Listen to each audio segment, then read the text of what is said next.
नमस्कार, मी माधुरी वैद्य. एखाद्या कार्यक्रमात प्रमुख पाहुणे बोलावलेले असतात आणि त्यांची ओळख करून दिली जाते. थोडक्यात अमुक अमुक थोर अर्थतज्ज्ञ आहेत किंवा अमुक अमुक हे थोर साहित्यिक आहेत किंवा एखादे प्रसिद्ध कवी आहेत किंवा एखादे चित्रकार आहेत अशी. आणि मग त्यांनी केलेल्या कामाविषयी थोडक्यात सांगता येतं त्यांना आणि मग कार्यक्रमाची सुरुवात होते. पण डॉक्टर सुधा मूर्ती यांची जर नेमकी ओळख करून द्यायची म्हटली आणि त्यांच्या कामाचा थोडक्यात परिचय करून द्यायचा म्हटला तरी कार्यक्रमाची अर्धी वेळ बहुतेक संपून जाईल. इतकं त्यांनी काम करून ठेवलेलं आहे. त्या सुप्रसिद्ध लेखिका तर आहेतच, शिवाय त्या समाजामध्ये त्यांच्या समाजकार्यासाठी सुद्धा प्रसिद्ध आहेत. भारत सरकारने त्यांना पद्मश्री, पद्मभूषण देऊन त्यांचा गौरव केला आहे. आणि जगभरातली विद्यापीठं, अगदी प्रतिष्ठित विद्यापीठं त्यांना विद्यार्थ्यांना त्यांनी मार्गदर्शन करावं म्हणून आमंत्रित करतात. त्यांना 6 डॉक्टरेट्स मिळालेले आहेत आणि सध्या त्या राज्यसभेच्या खासदारसुद्धा आहेत. पण एवढीच ओळख त्यांची पुरेशी आहे का? तर नाही. त्या उत्तम पत्नी, उत्तम आई आणि आजीसुद्धा आहेत. भारतातल्या स्त्री शक्तीचं प्रतिनिधित्व करणारं हे परिपूर्ण व्यक्तिमत्व आहे अशी त्यांची ओळख करून दिली तर कदाचित ते जास्त बरोबर ठरेल. आमच्या पिढीच्या तरुण वयात त्यांच्या पुस्तकांशी ओळख झाली. अगदी वाईज अँड अदरवाईज, त्याचप्रमाणे 3000 स्टिचेस इथपासून ते आतापर्यंत म्हणजे 2026पर्यंत त्यांची 2 पुस्तकं प्रसिद्ध झाली आहेत 2026मध्ये. एक आहे टाइड्स ऑफ टाईम आणि दुसरं आहे how the chilli became so hot. Swami Samarth Ramdas स्वामींनी दासबोधामध्ये एके ठिकाणी कवित्व कसं असावं हे लिहिलेलं आहे. अर्थात ते लिखाणाला कोणत्याही प्रकारच्या लागू पडतंच. ते म्हणाले, म्हणजे त्यांनी त्याच्यात लिहिलेलं आहे की कवित्व असावं निर्मळ, कवित्व असावं सरळ, कवित्व असावं निर्मळ, कवित्व असावं सरळ, कवित्व असावं प्रांजळ अन्वयाचे, कवित्व असावं प्रांजळ अन्वयाचे. डॉक्टर सुधा मूर्ती यांचं लिखाण अगदीच असंच आहे.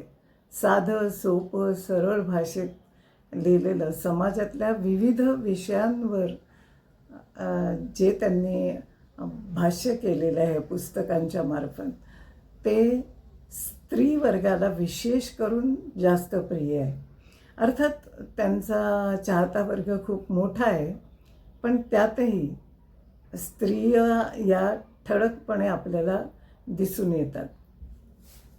एकदा डॉक्टर शशी थरूर यांनी त्यांना गमतीने विचारलं होतं की डॉक्टर सुधा मूर्तींना डिक्शनरीचं वावडं का आहे. त्यावर त्यांनी फार सुंदर उत्तर दिलं होतं. त्या म्हणाल्या की भारतामध्ये 10 ते 20% लोकांना इंग्रजी समजत नाही आणि 10 ते 20% लोकांचं इंग्रजीवर विलक्षण प्रभुत्व असतं.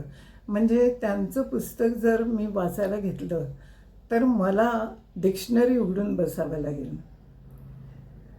आणि 50 ते 60% लोक जी आहेत ती आम्ही आहोत. आमचं इंग्रजी हे कलोकल इंग्रजी आहे.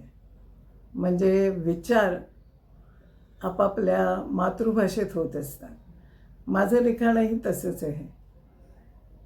माझे विचार जे असतात ते कन्नडमधून असतात आणि लिखाण इंग्रजीमधनं होत असतं. आता हे किती खरं आहे आणि म्हणजे पटणारं सुद्धा आहे. जर समजा आपण एखादं पुस्तक वाचायला घेतलं आणि जर मिनटाला शब्दाचा अर्थ शोधण्यासाठी ही डिक्शनरी उघडावी लागली तर ते पुस्तक वाचायचा कंटाळाच येईल, नाही का? शाळेतल्या इंग्रजीच्या तासाची आठवण येईल. समोरचे शिक्षक इंग्रजीतून शिकवत असायचे आणि मग त्यातले कितीतरी शब्द अर्थ न कळल्यामुळे त्यांचं शिकवणं हे डोक्यावरून जायचं आणि मग त्यामुळे कंटाळा यायचा लेक्चरला. आणि मग पेपर तपासताना शिक्षकांनाही तसंच व्हायचं आणि मग कंटाळा त्यांनासुद्धा आल्यामुळे मार्कसुद्धा विद्यार्थ्यांना कमी पडायचे. त्या मुलींविषयी एका पत्रकाराशी बोलताना मला अचानकपणे त्यांच्या एका पुस्तकाची आठवण झाली. पुस्तकाचं नाव होतं, इंग्रजीतल्या पुस्तकाचं नाव आहे the daughter from a wishing tree आणि त्याचा मराठीत अनुवाद नेहमीप्रमाणेच लीना सोहनी यांनी केलेला आहे आणि त्याचं नाव आहे कल्पवृक्षाची कन्या.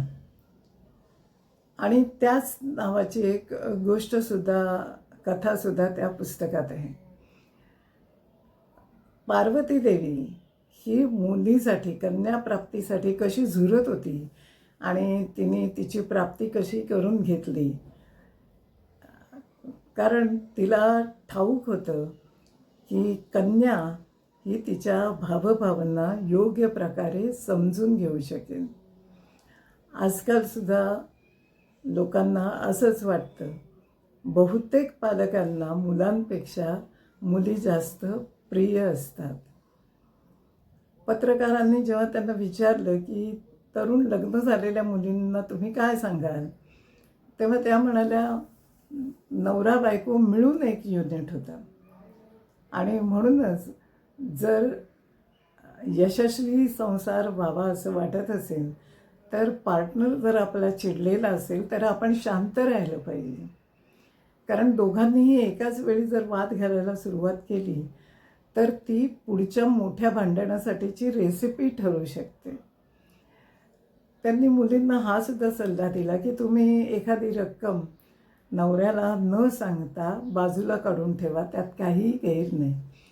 पण ती रक्कम स्वतःच्या दागदागिन्यांसाठी किंवा कपड्यांसाठी तिचा उपयोग न करता ती घरातल्या एखाद्या व्यक्तीवर एखादं संकट आलं किंवा त्याला अडचण आली तर त्यासाठी उपयोगात आणली गेली पाहिजे.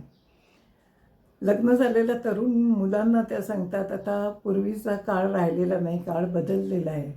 तुमची आई कदाचित नोकरीसाठी घराबाहेर पडत नसेल आणि त्यामुळे किंवा दुसऱ्या एखाद्या व्यवसायासाठी म्हणजेच अर्थार्जन करण्यासाठी जर ती बाहेर पडत असेल तर तिला घरकामात नवऱ्यांनी मदत करणं हे अपेक्षित असतं. घरात जर ती असली तर ती तुम्हाला चांगलं चुंगलं करून घालू शकेल, पण जेव्हा ती तुमच्या बरोबरीने काम करते तेव्हा तुम्हीसुद्धा तिला घरकामामध्ये मदत केली पाहिजे. एकदा असंच एकाशी बोलताना त्या म्हणाल्या, मी नेहमीच आनंदी असते कारण माझ्याजवळ विशलिस्ट नाही, मला कोणतीही इच्छा नाही.